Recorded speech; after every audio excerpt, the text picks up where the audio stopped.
मेरे मित्र, मजा आ जाएगा। आप ये कहोगे भैया आज के बाद ना भूलने का कतई भी। कितनी बड़ी दिक्कत हो जी, नींद में भी उठा कर पूछोगे ना, नींद में भी बता दूंगा। देखो, सब क्वेश्चन क्रम से होंगे, बहुत ध्यान से समझते हुए चलना है। पहला प्रश्न है दोस्त हिंदी में, मूलतः वर्णों की संख्या कितनी है। वर्ण की अगर हम बात करें तो मैं आपसे बोलूं कि वर्णों की संख्या कितनी है, तो आप क्या कहेंगे? तो आप कहेंगे वर्णों की कुल संख्या भैया जी हम चुनेंगे आपका 52। 52 वर्ण होते हैं। किस तरह से 52 वर्ण होंगे दोस्त आपके? 11 तो होंगे आपके स्वर, 11 तो होंगे आपके स्वर। व्यंजनों की कुल संख्या मुझको बताइए कितनी होती है सारे साथी? तो व्यंजनों की कुल संख्या आप कहेंगे 33 होती है जी। कितनी होती है? व्यंजनों की कुल संख्या 33 होती है। फिर आते हैं हमारे संयुक्त व्यंजन, क्या आएगा आपका? फिर आते हैं हमारे संयुक्त व्यंजन। और ऐसा हो सकता है कि बोर्ड ये नया है कि आपको शायद थोड़ा राइटिंग का इशू आज हो सकता है, ठीक है, वो फिर थोड़ा बोर्ड घिस जाता है तो साफ राइटिंग भी आ जाएगी। संयुक्त व्यंजन के बाद में आपका दोस्त उत्क्षिप्त व्यंजन की संख्या कितनी होती है, सारे साथी बताएंगे। उत्क्षिप्त व्यंजन की संख्या कितनी होती है, तो आप कहेंगे उत्क्षिप्त व्यंजन हमारे 2 होंगे जी। और मैं आपसे बोलूं अयोगवाह वर्णों की संख्या कितनी होगी, तो आप कहेंगे अयोगवाह की संख्या भी भैया 2 होगी। कितनी होगी? 2 होगी।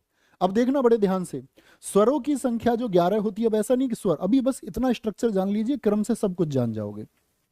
बस मुझको ये बताइए उत्क्षिप्त व्यंजन कौन कौन से होते हैं। इसको बोलना है अडा, डे नहीं, डे नहीं कहना है, अडा और अढ़ा। डे और ढे आपके ये है, ये है अडा और अढ़ा। बस अयोगवाह बताइए कौन कौन से हैं, तो अयोगवाह आप कहेंगे अनुस्वार और विसर्ग। इनके नाम जान लीजिए, अनुस्वार और विसर्ग, सिर्फ इतना भर जानना है। 52 लिखेंगे। लेकिन दोस्त यदि प्रश्न आ जाए, आपसे क्वेश्चन पूछ ले कामता प्रसाद के अनुसार, कामता प्रसाद के अनुसार वर्णों की संख्या कितनी है, तो क्या कहेंगे? तब हमारा उत्तर 52 नहीं होगा, तब आपको उत्तर लिख के आना है कामता प्रसाद के अनुसार वर्णों की संख्या भैया जी हम परीक्षा में यदि पूछेगा तो 43 कहेंगे। कितना? 43 जब हमारा आंसर होगा 43, 45 भी नहीं 43। आप कहेंगे भैया जी स्वर होते हैं हमारे कुल 11। स्वर होते हैं हमारे 11। कौन कौन से स्वर होते हैं? पहले मैं लघु स्वरों को लिख देता हूं, आ, छोटी ई, छोटा ऊ, री। री बोलोगे हमेशा, क्या बोलेंगे? री। अब मैं आपसे बोलूं, अब मैं दीर्घ स्वरों को लिख देता हूं, दीर्घ आ, दीर्घ ई, दीर्घ उ, और आपका ए, दीर्घ ए, ओ, और साथ में आपका दीर्घ ओ। ये क्या है आपके? ये सारे के सारे अगर मैं बात करूं, इनको हम मूल कहेंगे, इनको ही दोस्त हम लघु कहेंगे, इनको ही दोस्त हम एक मात्रिक कहेंगे, क्योंकि इन सब की कितनी मात्रा होती है। छंद जब मैं आपको सिखाऊंगा तब वो मात्राएं गिननी भी सिखाऊंगा कि कैसे मात्राएं आप गिन सकते हैं आसानी से। और इसकी मैंने आपको बात बताई, ये सारे के सारे क्या हैं? ये दीर्घ स्वर हैं। तो मुझे बताइए दीर्घ स्वरों की कुल संख्या कितनी होती है? कुल संख्या कितनी होती है? और मुझे आप बताइए मूल स्वरों की कुल संख्या कितनी होती है? तो मूल स्वर आप कहेंगे 4, और दीर्घ स्वर यदि आपसे पूछ ले तो 7 होंगे। इन्हीं 7 में एक बात और आपको देखनी है, ये जो 4 हैं, ये जो 4 हैं इनको जरा देखिए।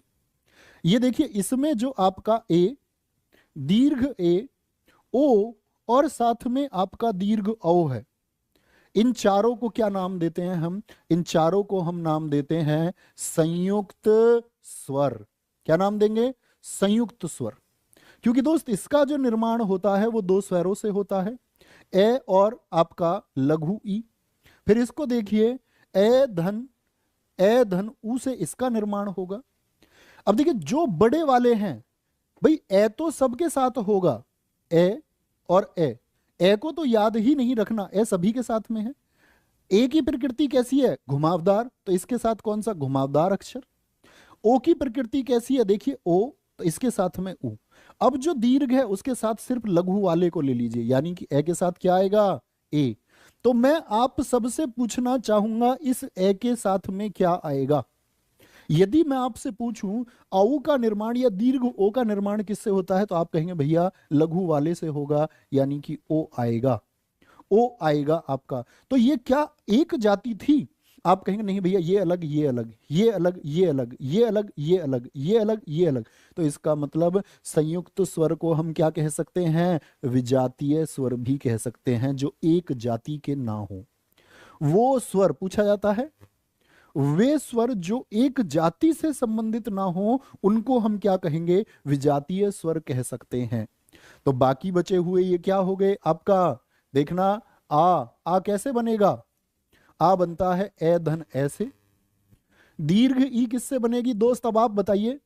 या मैं बोलूं दीर्घ ऊ किससे बनेगा? तो आप कहेंगे ई धन ई से बनेगा, और ऊ बनेगा ऊ धन ऊ से। यानी ये एक जाति है या नहीं है, ये एक जैसे हैं या नहीं है? तो आप कहेंगे भैया इनको हम यदि आपका नाम दे दें सजातीय स्वर तो हम गलती तो नहीं कर रहे? बोलो यस और नो। आप कहेंगे नहीं भैया हम गलती नहीं कर रहे। तो स्वरों का ये छोटा सा वर्गीकरण आपको समझ में आया? कोई दिक्कत, कोई परेशानी? इनमें से संवृत स्वर कौन सा है?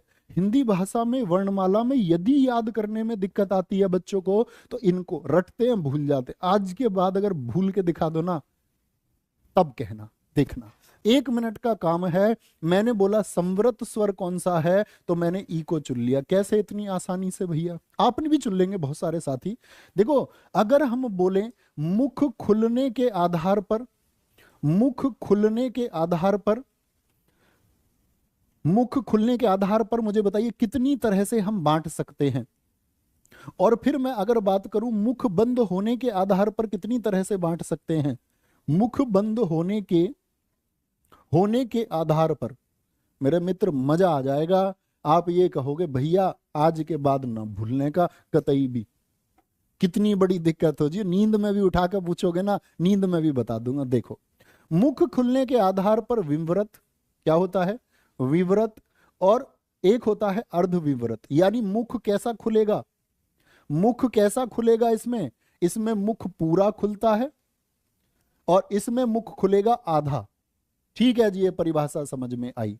मुख बंद होने के आधार पर, मुख बंद होने के आधार पर मुख पूरा बंद होगा तो संवृत।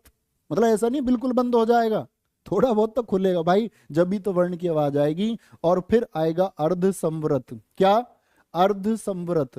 बोलो गजब हो जाए भैया, कुछ ऐसा बताओ ना, भूले ना। देखो, वी से याद कर लो, बिहा, विवाह है किसी का, किसी ने कहा विवाह में भैया आना है, विवाह में आ, विवाह में आ। अर्धविवृत कहता है आधे लोग ऐसे रहे जो बिहा में नहीं गए। आधे कैसे हैं? जो बिहा में नहीं गए। तो आ का आधा अभी बताया, आ किससे बनता है? आ किससे बनता है? ए और ए 50-50% है दोनों, आधा। तो क्या बोलोगे? इसका आधा एक तो ए हो गया। तो आधे बिहा में गए, तो उसने पूछा भाई आधे कहां रह गए? आधे तो रह गए ना, आधे ही गए बिहा में। उसने पूछा आधे कहां रह गए? उसने कही ए बड़ा वाला, ए बोला ए बड़ा वाला, बिहा में ना गया तू? उसके भी याद आई एकदम से, ओ मैं तो भूल गया भाई बिहा में जाने को, ओ याद ही ना रही बिहा में जाने की। ए क्या बोलोगे? ये तो आधा अपने आप ही याद हो गया, आधा। उसने बोला आधे ही गए हो बिहा में, आधे क्यों ना गए? ए तुम बिहा में नहीं गए? बड़ी सी आवाज ही तो मार के पूछी होगी भाई। उसने बोला यार ओ मैं तो भूल गया भाई, सबको जाना था भाई बिहा में, सबको। ई भी बुलाई थी दोनों, और ऊ भी बुलाई थी बिहा में। ई भी बुलाई और ऊ भी बुलाई, सब सब बुलाई बिहा में, सब। अब क्या बच गया इसमें? क्या याद करना भाई? इसमें कुछ याद करने को बचा क्या? जो बचे हुए उन्हें यहां रख दो।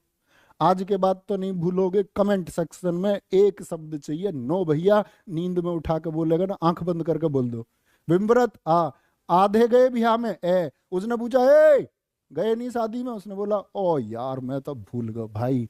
ई सब सब सब। बाकी बचे हुए कितने भैया? 4 4 8 3 तुम लिखोगे। यार मेरी उंगली में दर्द हो रहा भाई, लिखते लिखते सुबह से शाम होगी पढ़ाते पढ़ाते मुझे। सुबह 8 बजे से शाम के 6 बज लिए पढ़ाते पढ़ाते। बोलो जी, हिंदी वर्णमाला में स्वरों की संख्या है, हिंदी वर्णमाला में स्वरों की संख्या कितनी है? भैया एक ही सेकंड तो लगाऊंगा, 11। 11। लेकिन मैं कह दूं उच्चारण के आधार पर स्वरों की संख्या, उच्चारण के आधार पर बताओ भैया कितनी होगी।